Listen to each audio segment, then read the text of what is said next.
soy egresado de la primera generación de este glorioso colegio que transformó mi vida desde el momento en que yo ingresé a la universidad. Quiero hablarles a ustedes de un acontecimiento que pues modificó sustancialmente la vida del proceso político que estaba en curso en este colegio entre 1972 y 1974. Me refiero al Consejo Interno, que fue el mecanismo político que se construyó en este colegio y que llevó sobre sus hombros la pesada carga de organizar un autogobierno para este plantel. El desarrollo y el proceso de construcción y consolidación del Consejo Interno fue muy azaroso, estuvo lleno de muchas dificultades y vicisitudes y estuvo siempre asediado por las autoridades universitarias, porque el Consejo Interno está considerado en la estructura universitaria, pero con una representación minoritaria de los alumnos. En aquel entonces, lo que nosotros planteábamos era que fuera un Consejo Interno con mayoría estudiantil. Y entonces ahí se dio una serie de confrontaciones con las autoridades centrales, porque no querían aceptar esta demanda de nosotros. El Consejo Interno abrió un espacio de libertad y de apoyo a las luchas populares, a las luchas sociales que en aquel entonces estaban en curso. Era común ver en el colegio en aquella época a obreros, a campesinos, colonos que venían a pedir ayuda y solidaridad de nosotros, de parte de nosotros. Yo recuerdo muy bien una huelga muy famosa, la huelga del hilo texturizado, que fue en Cuernavaca, a la cual le brindamos mucho apoyo desde aquí. Otra huelga obrera muy importante a la que le brindamos apoyos fue la huelga de los obreros del hilo blanco. Entonces, el colegio, con este órgano que era el Consejo Interno, pues brindaba ese apoyo y esa solidaridad a las luchas populares, haciendo o materializando lo que era el apoyo a la vinculación de la teoría y la práctica de nuestros estudios con la realidad que en aquel entonces vivía nuestro país. Esto sirva como preámbulo, como contexto para lo que les voy a comentar. El Consejo Interno estaba, digamos, en una etapa de consolidación cuando, a finales de 1974, empezó a circular en la Ciudad de México un rumor sobre unas supuestas vacunas esterilizadoras que se aplicaba a los niños, a las niñas, con el objetivo de que el gobierno pues esterilizara a la juventud. En aquel entonces el presidente era Luis Echeverría y había en boga un lema que impuso la Secretaría de Gobernación que se llamaba "La familia pequeña vive mejor", y se buscaba en aquel entonces pues disminuir la tasa de natalidad. En aquel entonces el promedio de integrantes por familia era de 6, 7 y hasta 8 integrantes. Hoy, si ustedes se dan cuenta, las familias son de 4 personas, 5 cuando mucho. Se ha reducido efectivamente la tasa de la natalidad, pero en aquel entonces era un tema recurrente, el de la explosión demográfica. Otro elemento de contexto para que ustedes lo tomen en cuenta era la tremenda vinculación que había del colegio con Ciudad Nezahualcóyotl, que era una base de apoyo de luchas populares muy importantes. Había en esta escuela alumnos y profesores que apoyaban mucho una organización que se llamó Frente Popular Independiente, y esas organizaciones estaban realizando pues trabajo con los colonos, como les decía yo, y de allá provino y de allá trajeron algunos compañeros aquí al CCH el tema de las vacunas esterilizadoras. Vinieron a informar a algunas familias, a algunas personas que estaban vacunando a sus hijos y tenían temor de que fuera realidad. Recuerdo muy bien aquella ocasión, estábamos a mediodía aquí en la explanada y empezaron a llegar personas en busca de ayuda. Éramos un grupo de alumnos que en aquel entonces constituíamos un grupo político que se llamaba Comité Coordinador de Brigadas. Las brigadas eran la base de la estructura en que descansaba el Consejo Interno. Había un representante alumno por cada salón y luego esos salones de cada edificio se reunían y elegían a un representante, y ese representante del edificio se iba con la representación también del turno. En aquel entonces teníamos 4 turnos. Entonces había representantes de turno, había representantes de edificio y había representantes de salón. Eso es lo que constituía el Comité Coordinador de Brigadas. Entonces el Comité Coordinador de Brigadas en aquel entonces pues se abocó a ver este asunto. En aquella ocasión contamos con el apoyo de 2 maestros que ya no están. Uno es José Abarca, el otro es Armando Ducol, que pues son del área de ciencias experimentales, y a ellos les pedíamos orientación sobre la veracidad y la posibilidad de que existiera una vacuna esterilizadora. Mientras hacíamos estas consultas empezó a llegar gente aquí al plantel muy alarmada, sobre todo señoras. Recuerdo muy bien que en la secundaria que está aquí en la esquina, contraesquina del colegio, en la parte de atrás, de ahí vino un grupo de señoras corriendo, llorando, a pedirnos ayuda. Salimos corriendo nosotros a la unidad habitacional que está enfrente, salimos 15, 20 compañeros a brindar apoyo allá en la secundaria. Y llegamos y efectivamente había personas que traían batas blancas y que estaban forcejeando con la gente. Nosotros intervenimos, las personas que estaban haciendo eso huyeron. Recuerdo muy bien un compañero de nosotros que se llama Tomás, que al momento de que el vehículo arrancó con estas personas dentro, huyendo después de nuestra llegada, el compañero Tomás heroicamente, pues lo tengo que decir así, se arrojó sobre el toldo del coche, y el coche, teniendo encima al compañero, enfiló hacia Zaragoza, zigzagueando, tratando de tirar al compañero. En la calzada Zaragoza, nosotros quedamos en la secundaria, el compañero se lo llevaron a la delegación, junto con los supuestos vacunadores. Nosotros nos quedamos aquí en el colegio y entonces empezamos a convocar a la gente para una asamblea en la tarde. No les hago un relato muy largo. Para las 4 o 5 de la tarde el colegio estaba lleno de gente. El colegio ha vivido, este plantel ha vivido verdaderas concentraciones masivas, pero la de aquella ocasión es inaudita para mí. Había, yo podría decir, miles en la explanada, en los edificios, sobre todo en los edificios A, B y C, había gente. La explanada estaba repleta, no cabía una sola persona.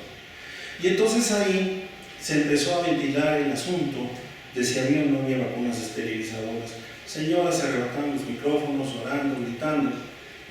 Decían que sí les habían pasado estas cosas. Profesores como Martín Sánchez del área de Historia, y ya jubilado el profesor, fue uno de los que primero dijeron, bueno, pues, si hay esta situación, pues presenten pruebas, ¿no? Porque solamente teníamos los testimonios de las personas, y testimonios desgarradores, pero no había pruebas. Al final de esa asamblea multitudinaria, acordamos al día siguiente hacer una marcha hacia la delegación para pedir algunas cosas. Una de las peticiones que hacíamos era seguridad de las escuelas. 2, información veraz sobre esta posible vacuna esterilizadora. Y 3, pedíamos la formación de comités de padres de seguridad, pues precisamente para que hubiera tranquilidad en las escuelas. Si les digo yo que el día en que fue la asamblea había miles de personas aquí, pues posiblemente ustedes pensarán que el día siguiente pues iba a duplicar el número. Pues fíjense ustedes que no fue así. Al día siguiente llegaron 10, 12, 15 personas con el mucho. Y fue cuando nos dimos cuenta nosotros pues, que habíamos caído en un error, que habíamos caído en una provocación, que habíamos caído en un juego superior que rebasaba nuestras fuerzas, porque poco tiempo después nos dimos cuenta pues, que esto formaba parte, uno, de una estrategia que estaba aprovechando el momento para poder descabezar al Consejo Interno en aquella ocasión. 2, formaba parte también de las pugnas intergubernamentales, porque en aquella ocasión estaba por definirse la candidatura a la gubernatura del Estado de México, que estaba en aquel entonces como principal prospecto, como principal aspirante, el doctor Jorge Jiménez Cantú, que ya falleció el señor. Y en aquel entonces él era el secretario de Salud Federal. Entonces el hecho de que se organizara un movimiento de esa naturaleza, pues obviamente que le afectaba la imagen al secretario de Salud.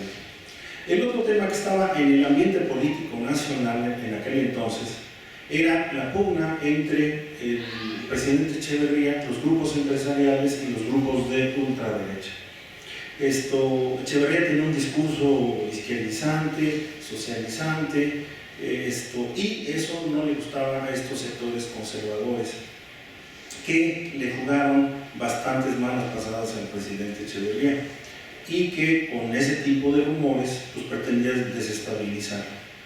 Entonces, en este marco que yo les describo, se giraron órdenes de aprehensión en contra de algunos de nosotros. Tuvimos que pues, prácticamente pasar a la clandestinidad para no ser detenidos y dejamos la actividad política aquí en el colegio. Profesores como Francisco González, el profesor Arturo Delgado, aquí presente, otros profesores que no vienen ahorita rápido a mi mente, se hicieron cargo de la conducta política, de la conducción política del movimiento, porque fue un golpe muy duro que se tuvo en aquel entonces, porque lo que teníamos en aquel entonces era un director formalmente designado en términos administrativos, pero nosotros no queríamos que se llamara director, se llamaba jefe administrativo. Le llamábamos nosotros jefe administrativo. Resultado de eso, pues le pidieron la renuncia, recibió diferentes presiones, el maestro Cepeda Flores, que recuerdo su nombre, recibió diversas presiones y lo obligaron a renunciar. Entonces se produjo un vacío político aquí en el colegio, un vacío de dirección, que los profesores que les acabo de describir, entre otros, lo llevaron a cabo. Me falta nada más apuntar algo. En el incidente de la secundaria que les relato, logramos capturar pues, una serie de ampolletas que estaban siendo utilizadas para la supuesta esterilización de las niñas. Los maestros Ducoy, y Rodán y Abarca, y sobre todo el maestro Ducoy, llevaron esos frascos, esas ampolletas a la Facultad de Ciencias, las analizaron y nos dijeron que era solamente agua, que no tiene ningún componente químico, no era absolutamente nada, era algo completamente inocuo. Entonces con esto les presento a ustedes el panorama en el que se desarrolló este acontecimiento de las vacunas, que llevó en una parte a que el movimiento de autogobierno que organizamos en aquel entonces pues tuviera ese destino.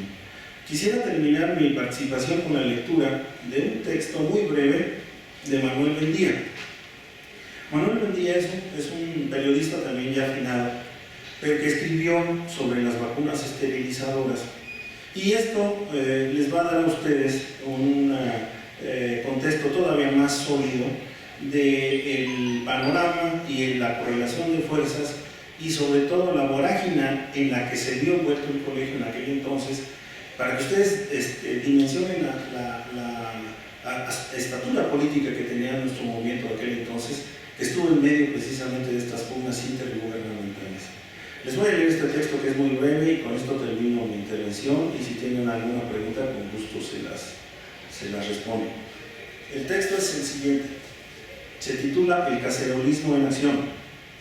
Dice Manuel Buendía: existen evidencias de que los rumores sobre la supuesta aplicación de una inexistente vacuna esterilizante a niños de las escuelas por cuenta de las autoridades es una acción concertada prácticamente en todo el país por agentes de la extrema derecha. Por la técnica empleada, puede suponerse que estos provocadores han contado con la asesoría de los expertos de la CIA que actuaron en Chile y Venezuela. La procedencia de los fondos se ubica entre ciertos industriales de Monterrey, con sucursales ideológicas y empresariales en Puebla y Guadalajara. Se trata pues de una acción típica del cacerolismo que recientemente denunció el licenciado Mario Moya Palencia, secretario de Gobernación, cuando desenmascaró los procedimientos larvados de la escala fascista que se intenta reproducir en México con algunos de los moldes que tuvieron éxito en Chile. También es demostrable el hecho de que el Partido Acción Nacional, o por lo menos algunos de sus dirigentes regionales, están complicados en esta profunda y extensa maniobra que con la vilantez característica aspira a desestabilizar al gobierno mexicano, según el término acuñado por los peritos de la CIA. Para algunos de los miembros menos reaccionarios de este partido, pudiera resultar abominable que el PAN hubiese aceptado ya compromisos de esta magnitud con el fascismo vernáculo alentado desde fuera. Pero hay hechos que prueban la participación de panistas de alguna relevancia y también el oportunismo de otros que ven en escalada una ocasión para sacar las ganancias del pescador a río revuelto sin detenerse a analizar las consecuencias históricas. Entre estos últimos deben inscribirse los miembros de la Diputación Federal del Distrito Federal, que ayer mismo enviaron un boletín de prensa con iberecundo lenguaje en que dan por cierta la existencia de la vacuna y piden cuentas al gobierno. Difícilmente se podría tropezar con un gambito más traslúcido y sucio a la vez para llevar agua al molino panista. Entre los panistas, agentes activos de la maniobra, se encuentra Joaquín González Osorio, diputado federal suplente, vecino de la colonia La Aurora en Ciudad Nezahualcóyotl, a quien ayer mostró extraordinaria diligencia en la tarea de propagar el rumor y organizar pelotones de vecinos para protestar públicamente. También podrían citarse a ciertos militantes en Monterrey, donde la maniobra siguió muy clásicamente el patrón diseñado por el exgobernador Elizondo cuando encabezó personalmente la protesta contra los libros de texto gratuitos. Destaca la circunstancia de que en Nuevo León, como telón de fondo, otra orquestada embestida contra los libros de texto gratuito. Para nadie es un secreto que Elizondo continúa siendo un líder social fuerte en Monterrey, corresponde económico de los grupos empresariales y cuadros militantes del PAN a su servicio. Pero en el trasfondo de la escalada fascista contra el gobierno de Echeverría se hallan personajes, recursos y propósitos que sobrepasan el valor, la capacidad organizadora y la imaginación de los dirigentes nacionales del PAN. La campaña de rumores se inició el 3 de octubre de 1974 en Tamaulipas. Cubrió entre esa fecha y los primeros días de septiembre Matamoros, Vallehermoso, Reynosa, Victoria y Río Bravo, todos del estado de Tamaulipas. El 8 de octubre de 1974 brotó en Monterrey, donde inclusive se emplearon camionetas de sonido que sorpresivamente recorrieron algunas colonias proletarias para desaparecer enseguida con igual misterio. Los agentes provocadores pedían a los padres que se apresuraran a ir a las escuelas a recoger a sus hijos, porque en estos momentos médicos oficiales pretendían aplicarles una vacuna esterilizante. En 3 días más, la campaña había cubierto los municipios de Montemorelos, Allende, Linares y los más de Nuevo León. Entre el 21 y el 24, 5 poblaciones de Yucatán fueron inundadas por el rumor y 20,000 escolares se quedaron sin clases una semana. Poco antes, el 15 del mismo mes, el escenario había sido San Luis Potosí. Ahora, la escalada fascista llega a la zona metropolitana de la Ciudad de México. Esto fue escrito en abril de 1977. Entonces, vean ustedes en dónde estuvo inmerso el conflicto que les acabo de describir, la experiencia que nosotros vivimos, y pues debo reconocer que en aquel entonces no teníamos o no tuvimos la suficiente visión para poder darnos cuenta que esto era un resultado de pugnas intergubernamentales que aprovecharon el momento para poder desaparecer aquel intento hermoso que creamos muchos de nosotros, que se llamó Consejo Interno. Pues esa es mi intervención. Gracias.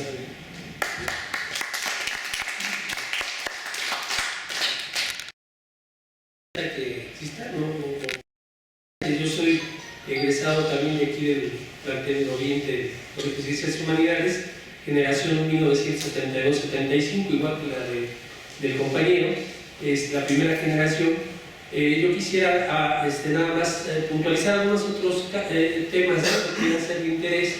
Efectivamente, vivimos en un contexto muy reconocido por una derecha política en este país que no permitía mucho las libertades democráticas ni políticas, ¿no?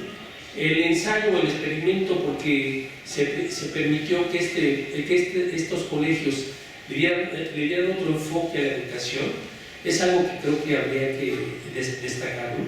Regularmente, o más bien se previó que este proyecto la creación de los colegios de ciencias y humanidades fueran escuelas tipo técnicas, ¿no? Donde formaran técnicos especialistas para poder ser mano de obra barata en alguna empresa o en alguna fábrica. En la parte de la producción, pues no tenía pensado que pudiera haber una generación de críticos al sistema, ¿no? Que eso fue lo que se les escapó. Pues de hecho, el proyecto tengo entendido que lo generó Pablo González Casanova, pero le dio el cambio, porque de hecho entiendo yo que era un encargo del Estado crear ese tipo de escuelas que formaran técnicos profesionales, ¿no? Pero bueno, esta fue una sorpresa, más bien fue un viraje bastante fundamental, porque le dimos otro sentido a la educación, no por ser presuntuosos, por decir, nosotros somos egresados de un plantel que ha sido la punta de lanza de lo que fue la vinculación con el pueblo, incluso que era un poco nuestro lema, ¿no? Que se generó a partir de las luchas estudiantiles que aquí se generaron. El tema, la leyenda principal de nuestras marcas que nosotros llevábamos a las marchas era por una educación crítica, científica y al servicio del pueblo, que es algo que sí es muy importante destacar, porque no podíamos nosotros comprender la asimilado conocimiento nada más de lo que recibíamos a través de nuestros profesores, que ciertamente fueron unos compañeros muy cercanos a nuestra edad, incluso muy jóvenes, que todavía algunos estaban estudiando o terminando su carrera en la universidad o en el Politécnico, sobre todo. Pero ellos, los profesores, y uno aprendió a ser honesto también en la calificación que nosotros teníamos en la parte académica, ¿no? O sea, se demostraba que teníamos que ser honestos, no podemos engañarnos a nosotros mismos, nos autocalificábamos en las clases, ¿no? Las materias que llevamos, que eran por ejemplo taller de redacción, lectura de clásicos, matemáticas, biología, física, historia, entre las que recuerdo, ¿verdad? Porque éramos 4 turnos, por cierto, no es como ahora que son 2 nada más, ¿verdad? Éramos 4 turnos en el curso del día, y pues la población era bastante grande, ¿no? Nosotros conformábamos un buen contingente cuando nos manifestábamos apoyando a las luchas populares en algunas colonias, en algunas fábricas, o incluso cuando se daban algunas fechas que eran conmemorativas por algún evento que tenía que ver con la lucha social en este país, ¿no? Como las marchas del 10 de junio, del 2 de octubre, o algunas otras que tenían que ver incluso con la solidaridad con los países que estaban dominados por la dictadura militar en Latinoamérica, ¿no? Que también ahí nos expresábamos nosotros como estudiantes.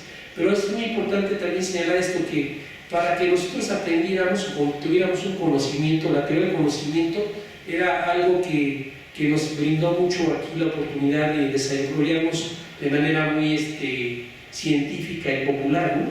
Porque nosotros aprendíamos aquí en las clases, por decir algo, la teoría del Estado, ¿no? O conocíamos sobre materialismo histórico, materialismo dialéctico, que ahora ya creo que eso ni se recuerda pues en la educación.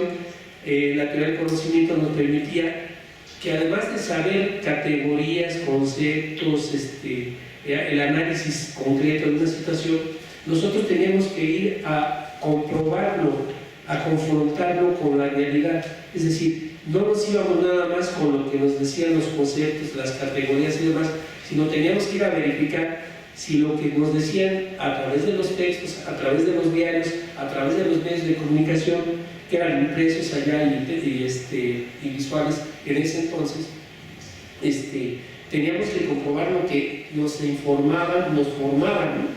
Entonces, eso fue algo que nos caracterizó, nos distinguió a nosotros, porque no nos quedábamos con la simple teoría que nos daba el profesor, sino íbamos a campo, ¿no? Para ver si efectivamente existía esa relación entre trabajador y empresario, si existía tal vez alguna relación también con lo que era el Estado y las clases políticas o la clase política en ascenso, como eran los partidos, en fin, una serie de detalles que también nosotros tuvimos la capacidad de, esto lo puntualizo, tuvimos la capacidad de discernir, que era algo muy importante, ¿no? Nosotros distinguíamos entre lo que nos favorecía a la formación académica, como también asumíamos un compromiso, que era lo que trastocaba un poco las estructuras y la superestructura que existía, la forma de pensar en ese entonces, no era algo nada más de que a mí me dices y yo lo acepto, ¿no? Sino, ni tampoco nos oponíamos tajantemente o automáticamente a no aceptar algo que fuera nada más algo teórico, sino comprobábamos nuestros conocimientos que nos impartían aquí los profesores y lo que vivíamos al día por la televisión, escuchábamos noticias, nos hablaban de que el 2 de octubre nunca había habido muertos, que el 10 de junio no habían atacado a los halcones, muchas cosas eran lo que decían los medios de comunicación. Recuerdo que uno de los íconos de la comunicación aquí en el país era Jacobo Zabludovsky, que ya falleció también, y Jacobo Zabludovsky decía, en ese entonces decía, no, es que nunca fue esto, el ataque a la prepa 1 y 3 ahí en San Ildefonso, nunca hubo un bazucazo, eso es falso, es mentira, y uno pasaba por ahí por Justo Sierra y veías las huellas de cómo había dejado el bazucazo, y era además una pieza histórica, la puerta de la prepa 3 y prepa 1. Entonces, todo esto desvirtuaba la realidad y decíamos, bueno, ¿por qué nos dicen una cosa y nosotros estamos viendo otra, ¿no? O cuando íbamos a las marchas, ¿no? Que de repente llegaban los halcones, bueno, las guardias blancas o la gente que le pagaba al Estado para reprimirnos, porque íbamos a expresar una exigencia como un ser humano, no tanto por una cuestión política, sino por dignidad. Necesitábamos saber, aspirar a tener mejores libertades de expresión, democráticas, políticas, como ahora. Todavía hay muchas deficiencias, pero ahora ya se puede hacer más. Esto no se podía hacer antes, ¿eh? O sea, el cuestionar al Estado abiertamente y decir, oigan, es que lo que pasa es de que ustedes contrataron gente para ir a matar a la... O fraguaron el batallón Olimpia junto con el ejército, se pusieron de acuerdo y en la Plaza de las Tres Culturas asesinaron a tantos mexicanos, ¿no? O sea, era difícil que uno lo pudiera expresar porque tenían indicadores. Todavía a la fecha hay mucha gente que contrata la gobernación, la Secretaría de Gobernación, que infiltran en movimientos a gente para que conozca cómo se va a mover la oposición. Eso es muy dado en el Estado. Para eso existen las instituciones como es el CISEN, Gobernación, y una serie de instituciones que todavía las patrocina el gobierno, ¿no? Ahora bien, volviendo un poco a lo que fue la vivencia también del ámbito universitario, posteriormente a la formación que tuve aquí en el CCH Oriente, me inscribí en la Facultad de Ciencias Políticas y Sociales de la UNAM, en la carrera de Sociología. Ahí también, igual ya con la formación que teníamos aquí, muchos decidimos tomar una posición política con respecto a lo que era la transformación de la educación y de la sociedad del país, ¿no? Y pues por eso yo siento mucho orgullo de ser egresado y lo manifiesto en cualquier foro del plantel de Oriente de Ciencias y Humanidades, porque si no hubiera sido por mi formación, por esa apertura de los ojos que me ayudaron mucho los académicos, los profesores de aquí, mis compañeros, alumnos también, compañeros del plantel, yo no pudiera tener más claro lo que ahora tengo demasiado claro sobre las relaciones sociales y políticas que hay en este país, que son todavía muy lamentables, demasiado lamentables, porque yo recuerdo que ya cuando estaba en la facultad formamos una organización ahí en la facultad, le llamamos el Frente de Activistas. Teníamos ahí la antigua Facultad de Ciencias Políticas, era junto a Derecho y Odontología, y igual ahí llegaba gente a participar, los convocábamos. Fuimos la primera generación, la segunda generación de CCHs que llegamos al nivel superior, al terreno de la ciudad universitaria, y otros a la CENEP, que se llamaban antes, bueno, Acatlán, Aragón y Cuautitlán, si no me recuerdo, Iztacala, Zaragoza también. En fin, fuimos de la segunda generación que llegó a esas facultades, y también trastocamos mucho la relación maestro-alumno, ¿no? Que era algo que distinguía aquí a este plantel, ¿no? Retomo un poco y regreso un poco a lo del CCH, porque también es algo muy particular el hecho de que yo recuerdo en mi caso y muchos más vivíamos en un contexto también de el hipismo, no sé si algunos hayan escuchado, el movimiento hippie en Estados Unidos, en Europa, en varios países, que mucha gente tenía, su apariencia era vestir de mezclilla, muy sencillo, pelo largo, todos manejábamos el amor y paz, bueno, mucha gente, no todo, ¿no? Yo entre ellos, yo traía el pelo largo, muy largo, ¿no? Ya traía la mezclilla, pero esa era una forma de demostrar también la inconformidad hacia el Estado, ¿no? No estábamos de acuerdo con el status quo, con las condiciones materiales de existencia en este país, ¿no? Y de ahí yo, por eso digo, a lo mejor es un negro pasado, dirían otros, ¿no? Entre comillas, no oculto mi negro pasado, porque de ahí surjo, ¿no? Primero como un movimiento hippie, tal vez de pues, el amor y paz, protestar por algunas cosas que no nos parecían, pero ya cuando entramos aquí nos dimos cuenta que el sentido de nuestras vidas era el participar en todos los procesos democráticos que pudieran permitir el cambiar las condiciones de existencia de este país. Y sí lo hemos hecho, también hay cosas que sí hay que destacar, no hay que sentirse frustrados y decir, es que no hemos podido que el gobierno pues se han logrado muchas cosas. Destaco entre otras en mi participación particular, en 1977 tuve la fortuna de participar en una huelga de hambre apoyando a un movimiento por la presentación de desaparecidos, presos y perseguidos políticos en el país. Una huelga que fue iniciada el 31 de agosto de 1978 en el atrio de la catedral. Todos me decían, los compañeros de la facultad, compañeros de otras facultades, amigos, me decían, oye, ¿por qué decidiste? Pues si nadie quiso, ¿no? Porque quiero comentar que, no, tampoco es presunción, pero de todo, éramos alrededor de 90 participantes. Todos eran adultos casi mayores, vamos, ya mayores, eran los papás, las mamás, los tíos, las hermanas de los desaparecidos, de los presos, de los perseguidos políticos, y solo yo participé al inicio de la huelga como parte del sector estudiantil. Lo digo porque fui representante del sector estudiantil, no fui yo como individuo. O sea, yo pertenecí a una organización y dije, vamos a participar y hay que participar para lograr algo en este país. Y esa es una de las experiencias que a partir de mi formación como estudiante aquí en el plantel, lo digo con toda franqueza, si no, no lo hubiera hecho. Yo no hubiera tomado la conciencia que tuve o que tengo si no hubiera sido por la formación que tuve aquí.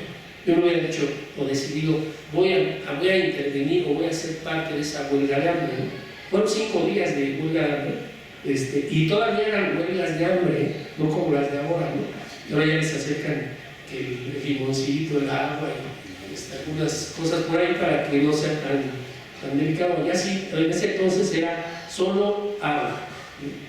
Porque teníamos que subsistir, pero vamos, es importante también, lo destaco porque el estudiante no puede permanecer ajeno a la problemática que vive su sociedad.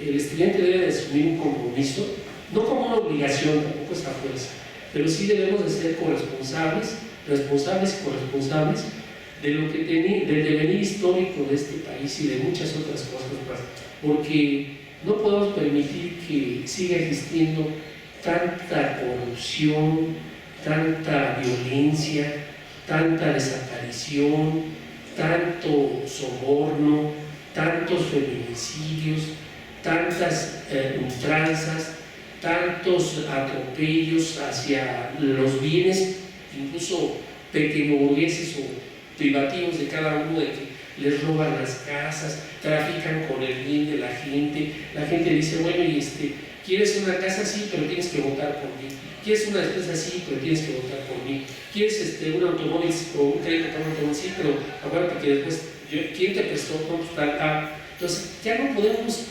coexistir o vivir de esa manera, porque está demostrado que esto de que los burgueses o la sociedad capitalista dice que hay que entrar a la globalización porque tenemos que llegar a ser más desarrollados, entonces eso es falso, está demostrado histórica y científicamente, y la prueba está aquí, ¿sí? Ahorita es un fenómeno muy particular. Estaba viendo una noticia que me mandó un amigo exalumno en la jornada que decía que en el gobierno del Distrito Federal no van a invertir todo lo que está destinado para el Fonden, porque va a volver a temblar, porque va a haber otro sismo. Entonces dices, ¿cómo es posible? Pues que es Nostradamus, pitonizo, ese no es un profesional, porque no puede ser un argumento para decir, no se puede hacer esto. Entonces, vamos, hay muchas cosas, ahora ya en la parte del ejercicio profesional, yo tengo 42 años trabajando en el servicio público, con algunas baches que son los que pues a veces son cuestiones del destino y del medio profesional. No siempre puedes tener trabajo, a veces que se clausuró, perdón, que se cerró el programa, que se venció el contrato, ¿verdad? Pero bueno, desde el 75 yo estoy trabajando, ejerciendo mi profesión, aunque no terminaba todavía mi profesión, pero yo empecé a trabajar y a estudiar, ¿no? Pero a lo que voy es a esto, ya como ejercicio profesional, después de haber sido estudiante de bachillerato y de nivel superior, yo puedo destacar varias cosas. Una es, si no nos comprometemos con la sociedad, sobre todo la gente que más lo necesita, no trascendemos, no trastocamos, no estamos satisfechos, porque no puede ser que tú estés bien por decir algo. Creo que lo dijo alguna ocasión Andrés Manuel López Obrador, si los demás no están bien, yo no estoy bien, ¿no? Y en eso empato, porque es cierto, ¿eh? Creo que uno se formó en esa filosofía y yo no puedo estar bien si veo que por allá está mucha desgracia, ¿no? Y por eso, ahora, retomando esa noticia de la jornada de la mañana, digo, es una tras de otra, mentiras y mentiras. No sé si recuerdan, hace 15 o 20 días, después de los sismos, decían que no se podía aplicar recurso del nivel federal, que porque no estaba etiquetado, ¿no? Y aparte, pues porque no estaba destinado para esto y bla, bla, bla, y además, porque el sismo no había sido mayor a 8.1 y porque además no había la constitución en el Distrito Federal del Fondo Nacional, del Fondo de Desastres Naturales. Esa es una falacia y eso lo puedo demostrar con hechos. Yo viví una experiencia aquí en la Ciudad de México en 2010, cuando se constituyó el Fonden, ¿sí? Producto de inundaciones en el Arenal y en Xocharo y en Gustavo Madero, en otra unidad habitacional, ¿sí? ¿Por qué? Por producto de un siniestro, un fenómeno natural, como lo indican las reglas de operación de la Secretaría de Hacienda y del Fonden. Entonces, yo asistí a la constitución del Fonden. Por eso cuando le decían, es que no lo podemos hacer porque no hay Fonden, dije, qué barbaridad, no puede ser. Tanta gente con tantas carencias, producto del siniestro, del fenómeno natural, que no tiene cómo vivir, que no tiene cómo comer, que no tiene nada, se quedó sin nada, y argumentan que no hay Fonden, y sí hay Fonden. Desde el 2010 se creó, en marzo del 2010. Yo estuve en la Constitución, fue en la Terminal 2 del aeropuerto, ahí todas las instancias del gobierno federal y del Distrito Federal se presentaron para hacer esto, ¿sí? Entonces, esto no es posible que siga sucediendo, que nos tomen el pelo, que se diga a la gente, se engañe a la gente de que es una realidad y es otra la que se está viviendo, ¿no? De que incluso, como diría el presidente de la República, Peña Nieto, ¿por qué no se organizan en tandas, ¿no? Para que puedan resolverlo de sus casas? Es imposible. Vamos, yo estoy en sociología y se le llama imaginación sociológica.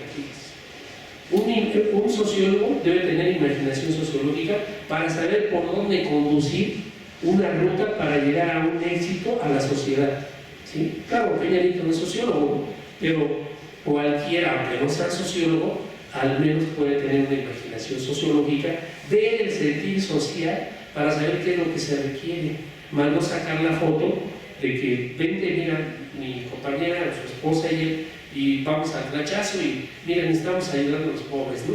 Eso sí es populismo, ¿sí? Y de eso tachan otras gentes que se han encargado de hacer otras cosas en este país, pero a ellos no es un populismo, para ellos es una gran acción de Estado, ¿no? Que yo diría, bueno, ¿qué Estado? ¿No? Es un Estado fallido, ¿no? También esto que está viviendo este país, porque no hay pies ni cabeza, porque no hay programas, porque no se presupuesta lo que debe de presupuestarse, porque las prioridades van en función de los que ahora van a rescatar a nuestro país ante este desastre natural. que son los empresarios. Ya lo están diciendo, vamos a invertir, nosotros vamos a participar en la construcción, van a volver a sacar tajada de la desgracia del humano. O sea, tengo constructoras, tengo el recurso financiero, tengo el poder del Estado, tengo las estructuras, las instituciones, hagámoslo y se van a ensalzar ahora como los que van a salvar a este país, pero les van a cobrar a los damnificados. Fíjense, otra de las cosas, van a cobrarles, pues están orientando a que se les dé créditos blandos, ¿no? De interés social, pero va a ser, o sea, tú lo vas a, te van a prestar y lo vas a pagar, no es a fondo perdido, y sí está considerado en los programas de asistencia del Estado el poder tener ¿cómo se llama? Poder tener fondo perdido también, ¿no? Porque es posible, y más en una contingencia de esta naturaleza. Entonces, ahora resulta que todos ellos los grandes empresarios van a decir, pues sí, yo tengo la maquinaria, tengo el capital, tengo los materiales, tengo todo, y lo que me lo paguen a mí. Y decía otros por ahí, decía, ¿cómo se rescataron inmediatamente a los banqueros en los 90 con el famoso Fobaproa? ¿Sí? Y no había nada que fondo de garantía, no había nada. Y lo rescatamos el pueblo, toda la ciudadanía lo rescatamos, porque nos tuvieron que cobrar a nosotros parte de los impuestos, se fueron a pagar el Fobaproa. Y ahora, que era una desgracia con las clases más desprotegidas, con la clase más desprotegida, no, pues no hay FONDEN, no hay recurso, no se puede desviar el recurso, está etiquetado, todos los pretextos habéis y por haber. Pero eso nosotros... Mi nombre es Beatriz Meira Cuevas y estoy pues participando aquí con el tema de mis experiencias y vivencias que tuve aquí en este plantel del Colegio de Ciencias Humanidades Plantel Oriente. La generación que ingreso es en el 74, 77, y bueno, pues entro en plena lucha de muchos jóvenes en ese entonces que eran los rechazados, que estaban buscando poder incluirse en este sistema educativo, ¿no? Del bachillerato. Pues obviamente yo no, con una visión una visión así como todavía muy oscura, ¿no? De no saber qué era eso. Bueno, pues yo era una alumna que había entrado regular, ¿no? Y cuando hablaban de los rechazados, pues yo decía, pues que se regresen, ¿no? A estudiar para que pasen el examen, o qué sé yo, ¿no? Entonces, bueno, ese tipo de pensamiento creo que era erróneo en ese momento, ¿no? Muy rápidamente, pues, logramos entender esa lucha, ¿no? Que tenían los compañeros rechazados y sobre todo de los compañeros que estaban al frente de ese movimiento, como eran los compañeros que me antecedieron, algunos profesores que estaban apoyando también esa lucha en ese momento. Y bueno, pues obviamente adquirí conciencia de apoyar ese movimiento cuando recuerdo que pasaron a los salones, como ya lo comentaron, a dar información los compañeros de la primera generación que ya habían vivido ese movimiento del autogobierno. Y aquí a mi izquierda está el compañero Jesús, que en ese momento iba con otro compañero, Cristo, creo que así le decían, no recuerdo su nombre, a darnos información de lo que estaba pasando con los rechazados. Y qué bueno que ahí se nos invitaba a que nos organizáramos en el grupo, porque nosotros ya éramos alumnos regulares, pero que se necesitaba la participación de los compañeros regulares para apoyar que los compañeros rechazados ingresaran. Entonces, bueno, después de algunos comentarios que ahí hicieron, de sensibilizarnos y todo, pues se me ocurrió preguntarles algo, ¿no? Pues sí, yo decía, bueno, ¿y nosotros qué vamos a hacer? O qué sé yo, ¿no? Ya entonces que me contestan, pues que estaba un salón, un grupo a los que ellos pertenecían, y que estaba otro, que en otra parte estaba pues en contra de eso, incluyendo a las autoridades, bla, bla, bla, ¿no? Entonces, pues resulta de que pues ya terminaban de dar la reunión y todo eso, y tenía clase de lectura de clásicos, recuerdo, y estaba un profesor de nombre, se me escapó ahorita el nombre, bueno, un profesor de lectura de clásicos, y bueno, se salieron los compañeros, y él, en lugar de seguir la clase, nos dijo: ¿y qué piensan de lo que acaban de venir a comentar los compañeros, no? Y pues ya ahí comentamos y todo eso, y bueno, pues ya él nos invitó también a que pues reflexionáramos la información que nos habían dado los compañeros, sobre todo de que las autoridades que estaban en ese momento, pues que no querían apoyarlos, ¿no? Para que se les aceptara. Recuerdo que estaba el profesor Ricardo Bravo, él era algo en servicios escolares, ¿no? El responsable de servicios escolares, porque no había director, en ese momento no teníamos director. Bueno, era un soberano relajo, pero a todo dar, ¿no? Porque la verdad es que sí, era interesante, sobre todo para quienes no habíamos participado en esos aspectos de la lucha social estudiantil, ahora le llamaríamos los movimientos sociales. Pues creo que fue algo que invitó a muchos de nosotros a hacer conciencia, que no le diera a uno lo mismo, ¿no? A no tener temor de expresarnos, de defender lo que creíamos que era correcto, que algunos compañeros y algunos profesores en ese momento estaban pidiendo, ¿no? que se resolviera para los compañeros que tenían el problema. Pues entonces yo estaba en el edificio H, en el grupo 221, y ya, bueno, dice el profesor, bueno, pues Eduardo, creo que se llamaba el profesor Eduardo de talleres, y nos dijo, dice, bueno, compañeros, pues yo pues voy a terminar la clase invitándolos a que, bueno, no invitándolos, ¿no? Pero a que ustedes, ante lo que los compañeros vinieron a invitarles a que participen, bueno, pues que nombren a un representante del grupo y que pues se integren, ¿no? a esa lucha que están haciendo los compañeros. Entonces, ojalá que puedan también participar en el que va a ser el representante del edificio y todo lo que acaba de comentar los compañeros. Bueno, pues yo ahí comentando con los compañeros, ¿no? Pues, profe, pues de una vez ayúdenos a elegir al representante del grupo, y que me nombran al representante del grupo, ¿no? Y bueno, pues yo dije, ¿yo qué voy a hacer? Causa fue que pregunté a los compañeros de lo que nos estaban comentando de los rechazados, y bueno, yo pregunté porque también tenía un problema. No me vine a inscribir en tiempo y forma,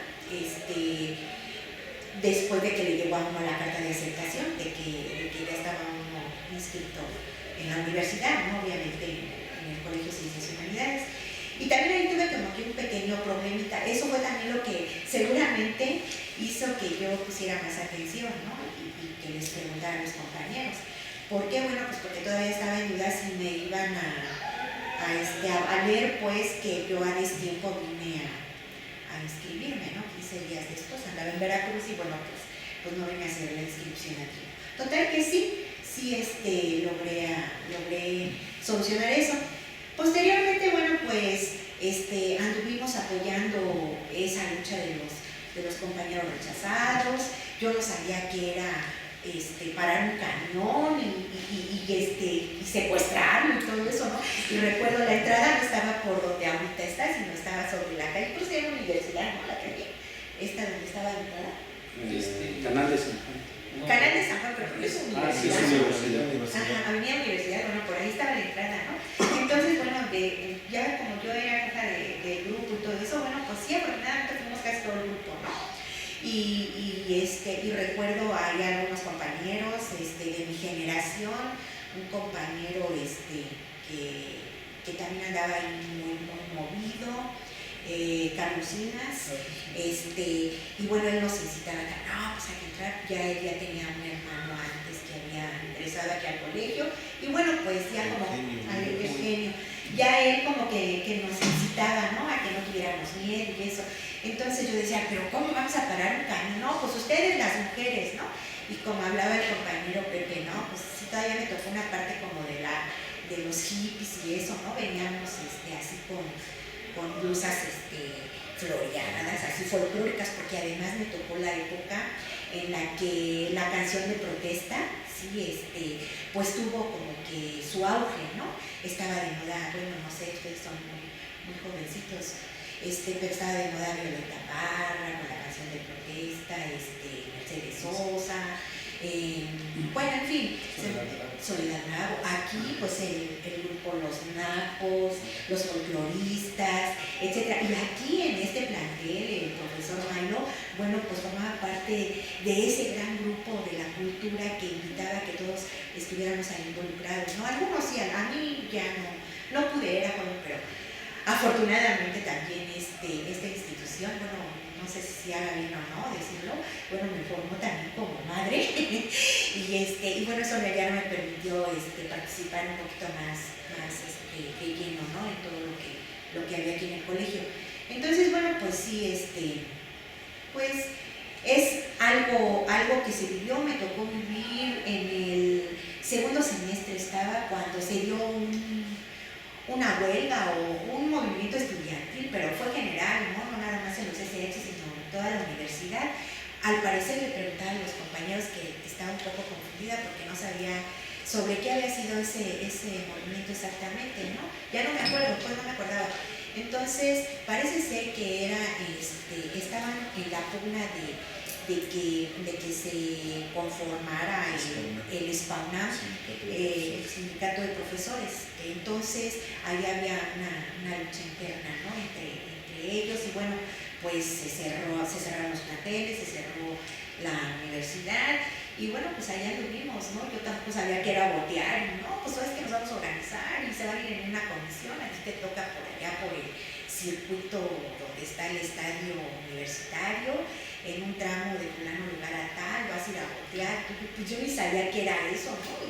Y pues creo que todo eso, el Colegio de Ciencias y Humanidades me permitió despertar de la cerrazón en la que venía, porque actualmente pues ya no, ya tienen como que más despiertos, pero se imaginan en 1974, egresada de una escuela de monjas además, pues cómo venía yo, ¿no?, toda bien dormida todavía. No sabía, cuando me hablaron de marxismo, me hablaron de Marx y de todo, pues imagínense, ¿no? Yo decía, no, pues ellos son hijos del diablo, ¿no? Yo no puedo entrarle ahí. Entonces, bueno, esos detalles, ¿no?, que luego me encontré ahí con otras compañeritas que como diría Guadalupe Loaesa, ¿no?, eran niñas bien porque venían de colonias como bueno, yo venía de San Juan de Aragón, de la Gustavo Amadero, de la delegación Gustavo Amadero, pero ellas, algunas venían de Valbuena, pero de la zona, pues así, de niñas bien, niños bien, algunos ya, pues más para allá de Tlalpan, no recuerdo el nombre de la colonia, pero eran personas con las que nos reuníamos para las tareas y todo eso, ¿no? Entonces, otro grupo de compañeros que venían de Ciudad Neza, pues nos decían, oiga, pues ¿qué les pasa, no? Pues, ¿cómo es que ustedes se espantan de lo que estamos viendo aquí, etcétera, ¿no? Nos daba historia, recuerdo, Francisco González, Panchito, y bueno, de repente, pues como que sí nos orientaba, ¿no?, porque luego nos espantábamos de lo que decían, y decían, no, pues es que ustedes tienen que estar, si están en el CCH, ustedes ya tienen que entrar al proceso de transformación de todo, ¿no? Entonces decíamos, bueno, pero parece el todo, no, pues hacer más conscientes de lo que se está viviendo, de la situación que se está viviendo, ¿no? Y luego se llega el 2 de octubre, no, olvídense, ¿no? El 2 de octubre, la marcha y todo eso, organizaron otra vez a secuestrar camiones para que nos llevaran hasta Tlatelolco. Recuerdo que todo era llano, ¿no? La parte de donde ahora están las canchas para allá atrás, ¿no? Eran llanos, polvo, etc. Y ahí por donde está la parada del Metrobús, CCH Oriente, ahí estaba la parada de los camiones. una parada de los camiones que llegaban aquí cerca del CCH, que salían del aeropuerto precisamente, de la parada pero del aeropuerto, y otras en Sur 20, ajá. Entonces, entonces, bueno, pues algunos nos mandaron, como ya era jefa de grupo, pues bueno, entonces con los compañeritos, pues ya nos organizaron, no, pues hay que ir a parar un camión y bla, bla, bla, etcétera, ¿no? Pues entonces, fue parte de lo que viví, de lo que me transformó, formé parte del equipo deportivo de aquí del colegio, de básquetbol, pertenecía a la selección de básquet, era nuestro entrenador, el Diablo, Eligio se llamaba, no recuerdo sus apellidos, un entrenador muy a todo dar, muy padre, con el cual un compañero que ahorita no está, Ernesto García, también andábamos ahí en las canchas, pues yo era del segundo turno, siempre llegaba en el primero y iba hasta que terminaban las actividades en el colegio, y bueno, pues era toda, ¿no? Toda esa rutina, siempre sin descuidar las clases. Creo que siempre estuvimos casi al 100% en las clases. El colegio me permitió despertar de cómo llegué aquí, me permitió tener conciencia de valorar a la gente más necesitada del entorno aquí en el colegio y fuera del colegio, ser solidaria, y bueno, pues me da mucho orgullo también saber que aquí me hice mamá, pero que de mis 6 hijos, 4 de ellos estudiaron aquí en el colegio, afortunadamente también ya universitarios. A los 2 primeros, a los 2 mayores les tocó todavía los 4 turnos, a los otros 2 ya de 2 turnos, y bueno, pues es algo de lo que se vivió aquí en el plantel Oriente. Como universitaria pues también participé, pero pues ya muy corto, ya era madre de familia y ya no tenía mucho tiempo. Siempre he apoyado hasta la fecha, y bueno, pues me da mucho orgullo también saber que mis hijos estudiaron aquí. Una de ellas que todavía le tocó los 4 turnos, concursó para que cuando se elaboró el nuevo edificio de la biblioteca que ahorita tienen ustedes, se concursó para elegir el nombre que actualmente lleva la biblioteca, y pues ganó el primer lugar en México, y el nombre que lleva la biblioteca, ¿ustedes saben cómo se llama la biblioteca que está aquí? ¿Sí o no? Bueno, Guillermo Aro. Bueno, pues Guillermo Aro propuso, mi hija, propuso el nombre de nuestro hombre Guillermo Aro, y ganó el primer lugar en el concurso, y lleva ese nombre. Esa es presunción de una madre que uno de sus hijos escribió aquí, y lo digo para que también ustedes le echen muchas ganas a los que están estudiando. Y remato diciéndoles que yo estoy pues muy agradecida con la naturaleza por haberme mandado a este plantel, porque no en todos los planteles se ha vivido lo que se vivió en este plantel hoy. Y tengo compañeros de la facultad que estudiaron en el sur, y dicen, es que yo provengo del plantel del CCH Sur, de los niños bien, y así, bueno, son de broma, ¿no? Pero, y sí es cierto, creo que son como que muy elitistas, ¿no? Algunos que egresan de esos planteles que están allá por eso. Bueno, no es el sur, no, creo que también Vallejo. Pero bueno, compañeros, pues espero no haberlos pues abrumado con estos comentarios. Creo que redundar en lo que ya mis compañeros me antecedieron, pues creo que pues quiero respetar eso. Casi fueron las mismas vivencias. Yo agradezco la invitación por escucharme, y los invito también a que se unan a este grupo al que me invitaron y que llegué hace 2 años, que se llama Oriente Rojo, y que pues están abiertas, yo supongo, las puertas para todas las generaciones que quieran involucrarse. Muchísimas gracias por escuchar.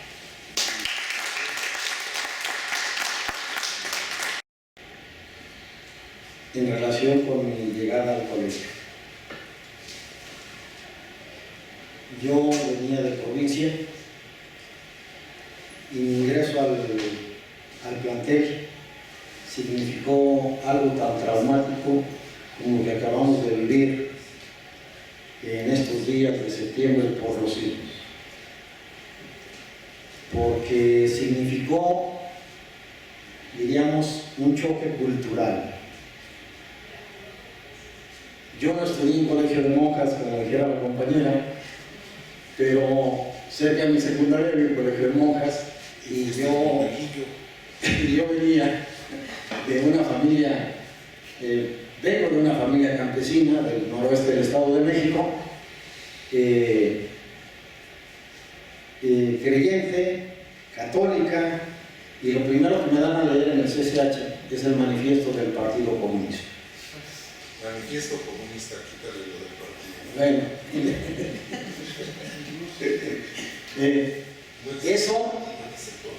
eso junto con el conjunto de materias que integraron el plan de estudios, pues significa un choque cultural.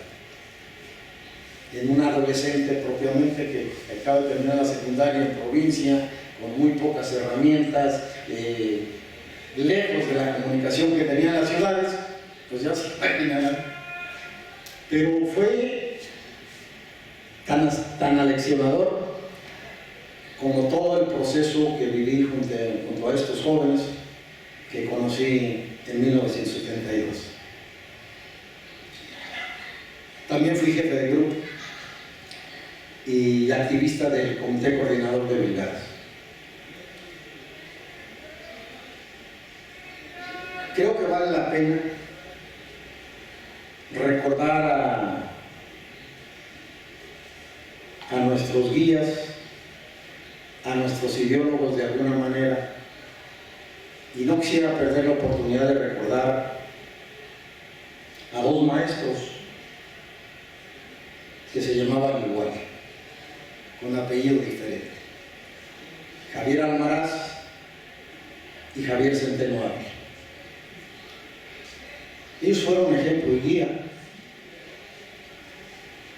de lo que hacíamos en los salones,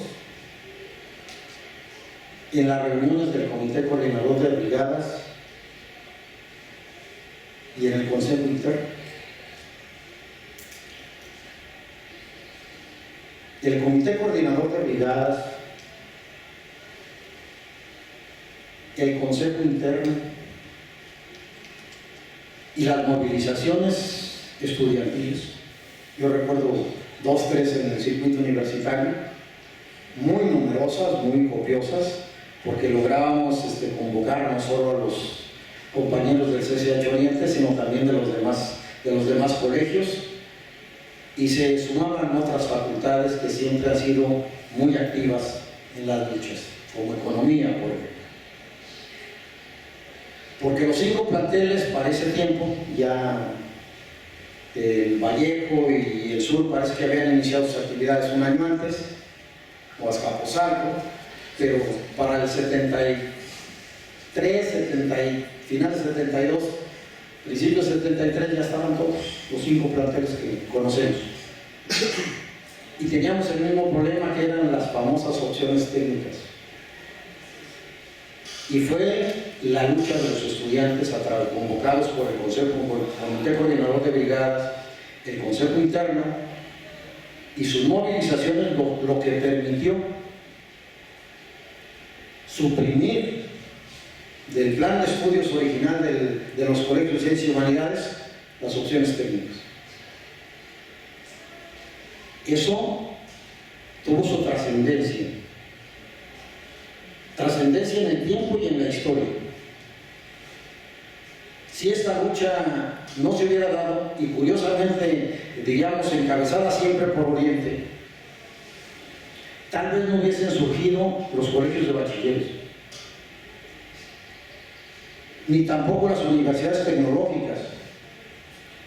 O sea, la lucha del Comité Coordinador de Brigadas, vamos, del CCH Oriente, alerta al sistema que pretendía formar lo que nosotros decíamos en ese tiempo obreros con corbata, que era lo que necesitaba la planta productiva del país. Alguien de todos alertó que nosotros debíamos negarnos a cursar las opciones técnicas. Y nos dimos a la tarea de rechazar y de luchar hasta que logramos que la universidad no nos obligara a cursar las opciones técnicas, y abrimos la lucha y la demanda por cursar las licenciaturas. No fue nada fácil, hubo que movilizarse muchas veces, pero fue muy importante y, reitero, trascendente. Como el modelo educativo original, tal vez de don Pablo González Casanova, era socializar la educación, socializar la ciencia, y llevar el método científico en serio y a de veras desde el bachillerato, para que no quedara reservado a ciertas carreras, ¿sí? Porque a la fecha debe haber disciplinas que no se consideran ciencias. Pero yo lo veo así. Creo que fue una utopía de quienes crearon el Colegio de Ciencias y Humanidades como institución universitaria. Socializar la educación y hacer que sus estudiantes aprendieran a aprender, que esa fue la consigna que nos encontramos todos cuando llegamos aquí. El actual secretario de Educación la está presentando como una innovación, nomás para que vean cómo está de atrasado el sistema y el propio secretario de Educación. Ese contexto en el que se ha dado la lucha, la lucha de los maestros de este tiempo, con las famosas evaluaciones y todo ese rollo, y los cambios que pretenden imponer al nuevo modelo educativo, tienen como punto de partida lo que hace 45 años nosotros escuchamos en este campus universitario. Que dicho sea de paso, siempre ha estado muy bonito, pero hoy lo veo abandonado. Creo que vale la pena hacer un llamado a las autoridades, a los trabajadores, a los maestros y a los alumnos en turno, para que le reclamen a la dirección mayor cuidado y respeto por el entorno físico de esta institución. Bien, el CCH y gracias a la lucha del Comité Coordinador de Brigadas, del Consejo Interno y ya para esos tiempos del autogobierno, abre por primera vez la posibilidad de que quienes no pasaron el examen puedan ingresar al bachillerato. Y es aquí donde se inicia por primera vez la lucha de los rechazados. Y hay gentes que entraron como rechazados, que son profesionistas muy valiosos. Yo también estoy más que orgulloso y agradecido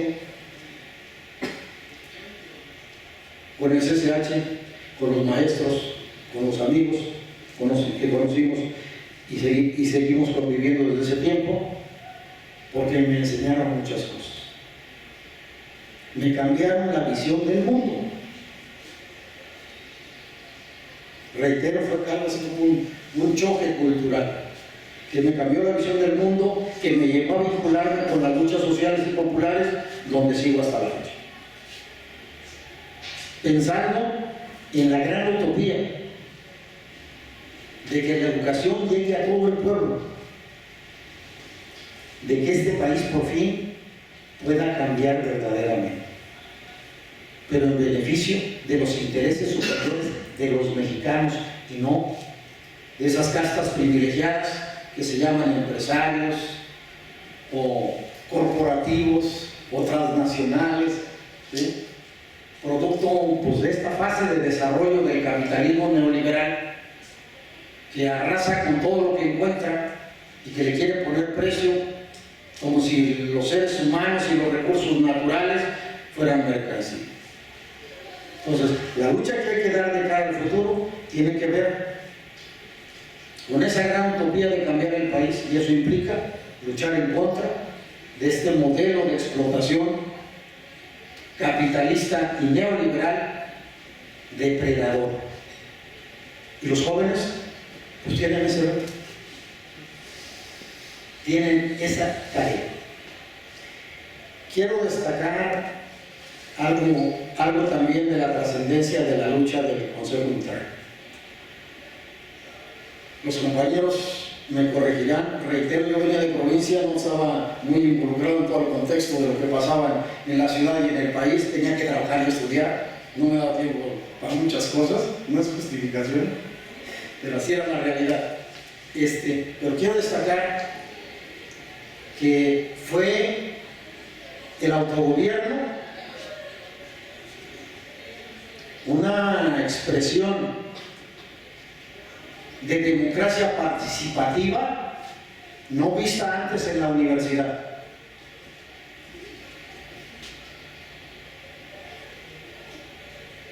Hubo una lucha de varios meses, 4 o 6 meses más o menos, estuvimos sin autoridades porque nos atrevimos a la osadía de sacar al director que teníamos y echarlo para la calle. Y eso nos dejó sin autoridades varios meses. Pero fue la eficacia de la organización estudiantil la que permitió hacer todo esto. Fue la unidad, la cohesión interna. Aquí nadie se drogaba, aquí nadie tomaba, y el que agarrábamos, igual que el director, para la calle. Entonces se abrió un proceso de discusión muy amplio, ¿sí?, de varios meses, que nos llevó a varias movilizaciones y finalmente, ¿sí?, incluso en movilizaciones en el circuito universitario, ¿sí?, para que reconociera una terna de la que debíamos sacar no al director, sino al jefe administrativo. Y esa terna le encabezaron Manuel Villa Manduján, que era licenciado en Derecho y maestro en la Facultad de Derecho. Yo también soy abogado, allá tuve oportunidad de convivir mucho tiempo con él. Francisco Javier Cepeda Flores y Solón Sabe Moreno. Sabe Moreno, que dependía de ciencias o algo así, ¿no? Bueno, de los tres, quien ganó la elección directa fue Francisco Javier Cepeda Flores. Y lo instalamos por nuestros fueros en la dirección, pero algo más trascendente que la elección misma. El Consejo Interno, con su estructura básica del Comité Coordinador de Brigadas y el autogobierno, pues pudieron imponer el autogobierno y sostener, que no fue nada fácil, el proceso de discusión y de incertidumbre que se dio en un contexto de incertidumbre porque no teníamos autoridades. Y la primera generación ya íbamos de salida, y entonces nos asustaban y nos amenazaban con que no nos iban a dar documentos, que nos íbamos a quedar fuera, que no íbamos a poder acceder a las facultades, y se hacía un verdadero problema, que a todo el mundo tenía incertidumbre. Pues la organización estudiantil, con el apoyo de los maestros y trabajadores, tuvo la capacidad de enfrentar esos rumores y salir exitoso de ese proceso de organización y de autogobierno. Entonces, creo que después de estas experiencias valdría la pena recapitular Y a los alumnos que están en curso, que están en esta etapa, echarle un vistazo a la historia. Qué bueno que vinieron. Se van a enterar de cosas, como estamos platicando, ¿sí?, que pareciera que no tienen trascendencia, pero van más allá. ¿Sí? Todos nos pusimos más allá del objeto inicial que nos trajo aquí, que era cursar el bachillerato, porque de inmediato nos enlazamos a las luchas y planteamos un cambio en el modelo, en el sistema, en el programa de estudios de los SH, cuando nos negamos a cursar las opciones técnicas. Eso es provocar rupturas que al orden institucional pues nunca le convinieron. Yo supe alguna vez, nunca lo he comprobado, tal vez los compañeros tengan el dato preciso, que el objetivo inicial de este sistema educativo, el que tiene como eje de rector el método científico, era crear 30 y tantos planteles en el país, pero como resultamos todos los de las primeras generaciones muy revoltosos, muy rebeldes por todo aquello del amor y paz, toda la carga ideológica que traíamos, pues dijeron hasta aquí, con eso no vamos a sacar los obreros que necesitamos. Y así surgieron primero los bachilleres y después las universidades tecnológicas, en distintos tiempos. En fin, yo quiero concluir diciendo que el mejor modelo educativo que tiene nuestro país y que debiéramos luchar por hacerlo, por retomar esa utopía de quienes crearon esta institución, es el del CCH. Seguramente ha sufrido modificaciones que tienen que ver con nuestras realidades específicas, pero las nuevas generaciones debieran luchar. Primero, porque las aulas se llenen con todos los que se quedan fuera. Es lamentable, triste, ¿sí?, llegar a las escuelas de la universidad y de cualquier otra institución de educación media o superior y ver que los salones no se han hecho más chiquitos, que las butacas siguen siendo las mismas, pero que ahora ya no los ocupan 50, ni 60, ni 100. Les pongo un ejemplo. Los salones del CCH en mi generación, en la primera, estaban llenos. Laboratorios, todos estaban llenos. Ahora yo paso por ahí de vez en cuando a saludar a algún maestro que todavía esté en activo y veo que está con 4, 5, 6. Voy por alguna circunstancia a la Facultad de Derecho y los salones donde yo estudié y habíamos 110 y a veces todavía parados en la orilla, pues siguen igual. Ahí están todas las butacas. Entonces, la propuesta para la reflexión es qué ha pasado con la educación en nuestro país. ¿Por qué los hijos de los trabajadores del campo y la ciudad no tienen acceso a la educación media y superior? ¿Qué tenemos que hacer? Y la respuesta es organizarnos y luchar.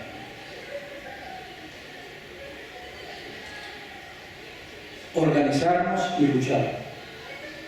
Unirnos para exigir el presupuesto que cada año recorta a la educación, para buscar un rumbo diferente en el desarrollo económico del país, que privilegie la educación, la ciencia y la tecnología. Si queremos que los jóvenes realmente tengan calidad de vida y puedan acceder en el futuro inmediato a vivir bien y a pagar de alguna forma la enorme deuda social que tenemos los que estudiamos en las escuelas públicas con la sociedad, con el pueblo mexicano. Porque a donde quiera que vayamos, vamos a mirar pobreza por todos lados, desigualdad por todos lados. Y el único instrumento que tenemos para luchar en contra de esas desigualdades es la educación,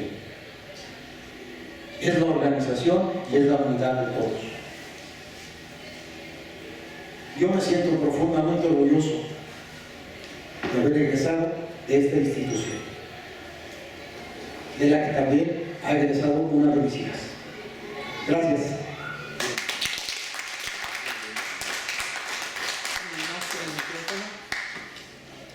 ¿Alguna pregunta, algún comentario? ¿No? ¿Tu compañero? Bueno, creo que tengo muchas preguntas que no sé si el autogobierno como una experiencia de autoorganización académica, más bien me surgen ahora como otras interrogantes de cómo lo sostienen, porque nos comentan un poco quizá cómo llegaron hasta ese proceso, ¿no? Cómo logran organizarse como estudiantes a partir de, bueno, no sé cómo se llamaban, comité de brigadas o CGR, algo así, ¿no? Pero cómo llegan a sostener por mucho o poco tiempo que haya durado el autogobierno, la parte, por ejemplo, administrativa, la parte del financiamiento, por ejemplo, a los profesores, de mantener como las instalaciones abiertas, cómo son las negociaciones incluso con rectoría, porque pues ya no estaba, por ejemplo, Casanova, ¿no? Entonces creo que ya se había tocado Soberón, y yo creo que ahí la correlación de fuerzas ya era demasiado señalar, digo, no es tan glorioso como CCH Oriente. Pero pues sí me surge como esa parte. Bueno, yo estoy haciendo mi tesis sobre las primeras generaciones del CCH, que bueno, espero que al final pueda platicar un poco con ustedes también, porque creo que son fundamentales en este proceso. Pero sí, en esta parte que ahora retoman, sí me gustaría, o sea, más bien me surgen como estas interrogantes de, bueno, ¿y los estudiantes qué lugar ocupan en este proceso de organización autogestiva, académica, ¿no? O sea, con los profesores, porque algo que yo no había notado era como la parte tan importante de los profesores, que en esto que los impulsan a organizarse y estar como en esa parte. Bueno, creo que, no sé, cualquiera de ustedes presentes me podría responder, pero claro. Dejamos que conteste Agustín y ahorita veremos. Un poco yo y un poco el cielo. A ver, mira, primero, el autogobierno se sostiene por la organización estudiantil fundamentalmente. Los estudiantes, aquí tienes que diferenciar. El comité coordinador de brigadas era de estudiantes, era la estructura política de los estudiantes. Y una cosa que nos diferenció de los otros planteles fue que en ese comité no permitimos que las corrientes políticas que existían dominaran de alguna forma. O sea, no permitimos que los maoístas, que los pescados, que los troscos, etcétera, que todos eran bienvenidos porque los maestros militaban, todos los maestros, o casi todos, militaban en una u otra de estas ideologías. Pero entre los estudiantes lo que acordamos fue, si quieren ganar una posición política o un acuerdo político, tienen que venir al comité y convencernos a todos los brigadistas de que su propuesta o su sugerencia es la mejor. Y la votábamos. Esa es una parte, que no hubo una parte ideologizada hacia un lado. ¿Cuál era la visión? Mejorar la educación. Ya lo dijo muy bien Guadalupe y los compañeros. La otra parte, sí seguían llegando los recursos de la universidad, o sea, no. Lo que se pactó durante las movilizaciones, esos meses que estuvimos en gobierno, o sin autoridad reconocida, porque sí había gente que llevaba escolares, que llevaba el pago de los profesores y de los trabajadores, etc. Lo que no había era el director, la figura y la presencia del director, eso es lo que no había. Y la negociación que llegamos con rectoría, porque ni siquiera fue el coordinador general del CCH, que en ese entonces era Fernando Pérez Correa, ¿sí? Sino era con la rectoría, con Molina Piñeiro, principalmente como representante de Soberón, ¿sí?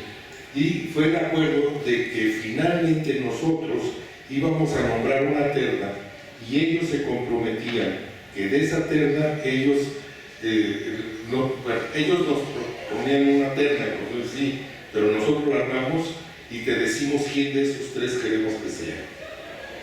Y ellos, ese fue el compromiso, después de muchos meses, o sea, no fue 1 ni 2 meses, fue muchas movilizaciones en donde pasó todo lo que contaron, las vacunas, un Congreso Nacional Estudiantil, apoyo a los colonos de mesa, las huelgas, apoyamos a Fermi, a Videoplano, a Vivetex allá con, ¿cómo se llamaba? Allá en Cuernavaca, pero el cardenal, con Méndez Arceo, nos dio hasta misa, imagínate, la bola de ateos que era, nos dio hasta misa Méndez Arceo, etc. Todo eso hizo que los estudiantes nos cohesionáramos y formamos el Consejo Interno, como dijo Jesús, ya existía, la figura existe actualmente. ¿Sabían ustedes que hay un Consejo Interno y que por el Colegio de Ciencias y Humanidades, que son los 5 planteles, hay un representante estudiantil? ¿Sí? Nosotros lo que hicimos fue darle vuelta, ya está la figura, bueno, pero ahora trastoquémosla a nuestro favor. ¿Y cuál fue nuestro favor? Nombramos representantes estudiantiles por edificio y por turno. De tal manera que en el Consejo Interno, que funcionaba aquí, había 52 estudiantes, 16 profesores y 2 trabajadores. Los profesores tienen su propia estructura, las academias, y los trabajadores tienen su propia estructura, el sindicato. ¿Sí? Entonces, un profesor por academia, ¿sí? Por turno, y eran los 16. Eso es como funcionó, porque recuerden que eran 4 turnos, por eso menciono por turno. Y ahí se tomaban las decisiones, y además el Consejo Interno ya completo quiere decir estudiantes, profesores y trabajadores, se organizaron en comisiones. Por ejemplo, José estuvo en la comisión de horarios. ¿Qué fue esto? La comisión junto con, creo que estaba Víctor Pérez y Miguel, un maestro de experimentales, un chaparrito. Flores. Miguel Flores, ¿sí? Bueno, entre otros muchos, se dieron a la tarea de organizar los horarios respecto al número de salones que había con respecto a la demanda, que no fue fácil. No fue fácil porque ya empezaban a existir las materias diferenciadas.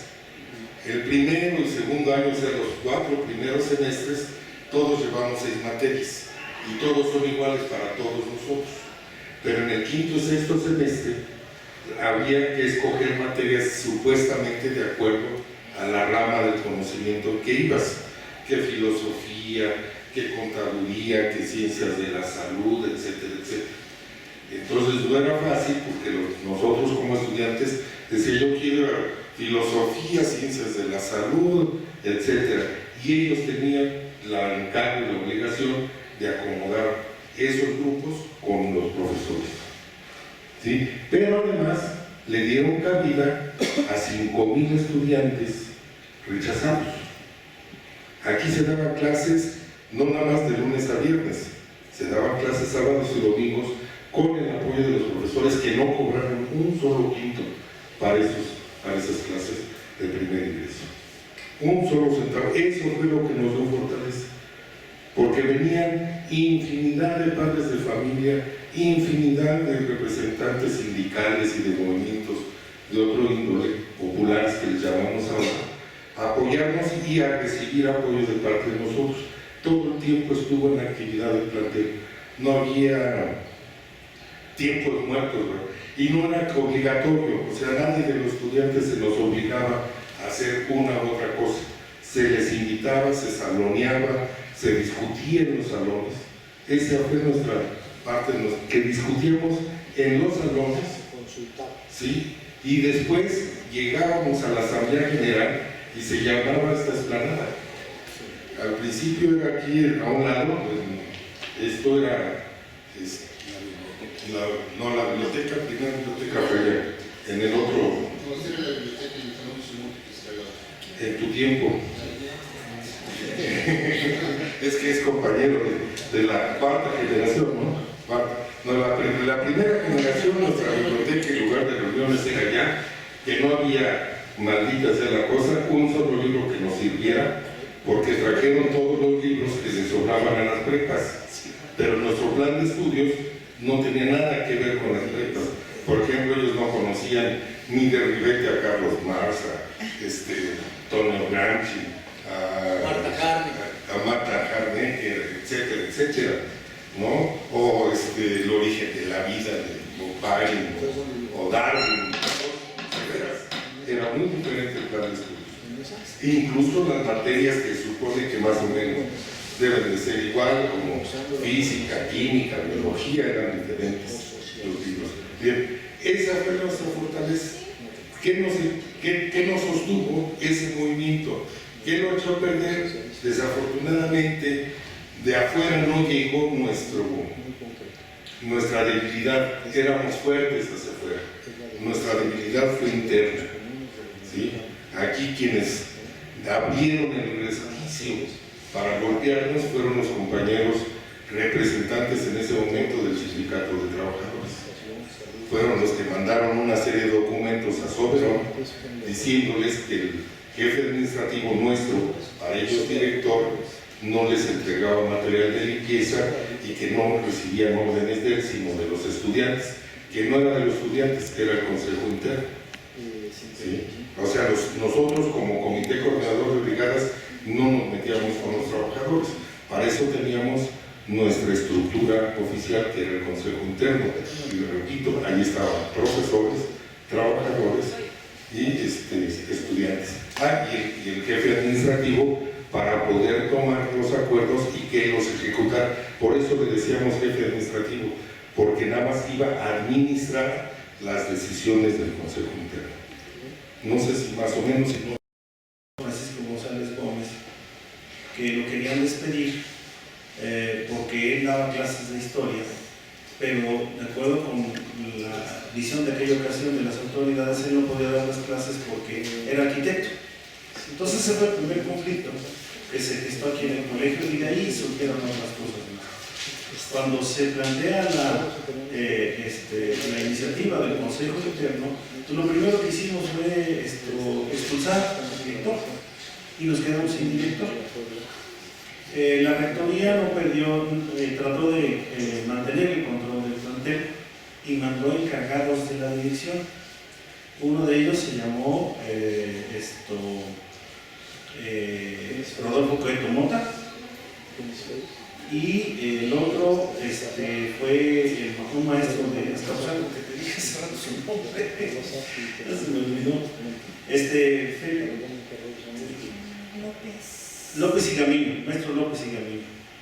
Entonces esos dos, digamos, encargados de la dirección se abocaron a mantener administrativamente a flote al colegio.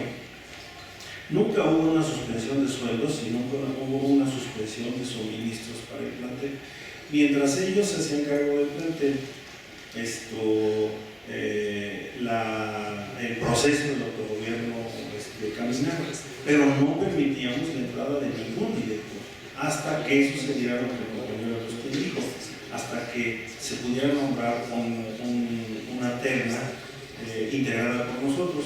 Y creo que algo que también te puede ayudar mucho a ver este panorama es el perfil que nosotros buscamos en aquellos que fueran aspirantes a la dirección. Por ejemplo, el maestro Manuel Jesús Sobría Mandujano, él fue funcionario de la Universidad Autónoma de Sinaloa. Él tenía experiencia administrativa, además de experiencia política. El doctor Sordón Sarre Morel, que era otro de nuestros candidatos, él inclusive era ya un señor muy maduro, había formado parte del proyecto cardenista de la educación socialista en México y había sido rector de la Universidad Nicolaita de Morelos. Entonces, con eso, de Morelia, perdón. Con eso te darás cuenta, compañera, pues, de que se buscaba un perfil, pues obviamente que no fuera rechazado tan fácilmente, que tuviera solidez académica, pero también una experiencia administrativa en gestión escolar. Punto y aparte, cuando sucedió lo que les narré de las vacunas y que vino el empate contra el Consejo Interno, se produjo una gran crisis, o se iba a producir una gran crisis en el colegio, que era la salida de la primera generación, la generación 72-75 o 72-74, que era la salida de la primera generación, y no había director. Entonces vino la negociación con las autoridades precisamente para hacer un paréntesis y decir, bueno, vamos a dejar los problemas de que sí, director, no director, jefe administrativo, no, y vamos a sacar a la generación, porque no se puede quedar en la generación. Y es cuando surge la comisión donde participó el compañero, la comisión de horarios, cuya función esencial fue esa, sacar a la primera generación para que se fueran las facultades y que no hubiera ningún problema. Y afortunadamente, siguiendo la tónica que nosotros habíamos manejado, esa comisión de horarios no participó ninguna autoridad, participaron maestros del plantel. Estuvo encabezada por el maestro Ricardo Bravo Caballero y con compañeros alumnos como él. Entonces, digamos que teníamos la funcionalidad de la administración en nuestras manos, pero de manera oficial seguía estando la administración en manos de la universidad. Espero que con esto se te aclare un poco más tu duda, ¿no? ¿Sí? Nada más para agregar algo más, Sí. en experiencias de autogobierno están como Ahorita estamos en la sala audiovisual. entonces está también el autogobierno de arquitectura, ¿no? La Facultad de Arquitectura. Hubo un intento también de autogobierno en 1977 en la Facultad de Psicología. Después de la huelga donde se fusionó los sindicatos, el STUNAM y el SPAUNAM, surge el actual STUNAM. Después de la huelga se da un movimiento de autogobierno en psicología en 1977, pero no fue muy, fue pasajero, no como 2 o 3 meses y después tuvieron que, les exigieron pues, y no tenían la fuerza suficiente para poder sostenerse. Y hay otro antecedente antes de todo esto, que también sería válido que lo retomaras, son las preparatorias populares también, que si bien no son consideradas como un automóvil como tal, funcionaban como antes de los SHs, la de Liverpool, ¿no? Primero fue Liverpool, ahí en la zona rosa, primero estuvo en zona rosa y después se fue a Tacuba, ¿no? O fue a eran dos. Tacuba y Liverpool. Entonces, eso también son experiencias muy interesantes porque también ahí se dieron procesos muy particulares. Digo, como dato también que te puede servir. Como marco de referencia. Y mira, aquel de allá fue profesor de la preparatoria. Durante 6 años fui profesor de la preparatoria popular Fresno. Que es otra prueba. Es donde se trata. Es la continuación de Liverpool. Liverpool fue la primera preparatoria formada por un equipo de estudiantes de diversas facultades y a raíz de un problema, no me acuerdo cuál, se cambió la dirección a Fresno. Pues les destruyeron el edificio. Sí. En un fin de semana, Valentín Molina Piñeiro, que era secretario de la rectoría, demolió el edificio que estaba en Liverpool 66. Sí, a mí no me tocó esa generación. Yo estuve 6 años en Fresno y al mismo tiempo que estaba la preparatoria popular de Fresno, se creó la preparatoria de Tacuba, también preparatoria popular, ¿sí? Con sus características.